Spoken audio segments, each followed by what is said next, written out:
Hai teman-teman, ketemu lagi dengan saya. Nah, kali ini kami akan menjelaskan tentang keterkaitan antara demokrasi dengan sikap tidak memaksakan kehendak.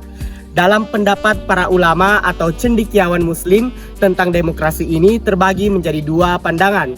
Yang pertama menolak sepenuhnya dan yang kedua menerima dengan syarat tertentu. Berikut ini beberapa pandangan ulama tentang demokrasi. Yang pertama, Abul Al-Alamuddin. Islam tidak mengenal paham demokrasi yang memberikan kekuasaan besar kepada rakyat untuk menetapkan segala hal. Demokrasi adalah buatan manusia, sekaligus produk dari pertentangan Barat terhadap agama, sehingga cenderung sekuler. Demokrasi modern atau Barat merupakan sesuatu yang bersifat syirik. Islam menganut paham teokrasi berdasarkan hukum Tuhan. 2. Muhammad Iqbal. Islam tidak dapat menerima model demokrasi Barat yang telah kehilangan basis moral dan spiritual.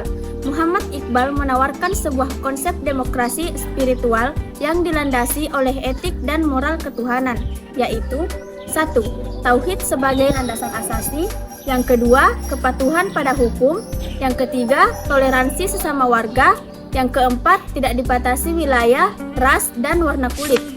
Yang ketiga, Yusuf Al-Qaradawi. Substansi demokrasi sejalan dengan Islam dilihat dari beberapa hal diantaranya. Yang pertama, proses pemilihan melibatkan banyak orang untuk mengangkat seorang kandidat yang berhak memimpin dan mengurus keadaan mereka. Yang kedua, usaha setiap rakyat untuk meluruskan penguasaan yang tirani juga sejalan dengan Islam. Yang ketiga, pemilihan umum termasuk jenis pemberian saksi. Yang keempat, menetapkan hukum yang berdasarkan suara mayoritas juga tidak bertentangan dengan prinsip Islam. Yang kelima, kebebasan pers dan kebebasan mengeluarkan pendapat serta otoritas pengadilan merupakan sejumlah hal dalam demokrasi yang sejalan dengan Islam. Yang keempat, Muhammad Imara.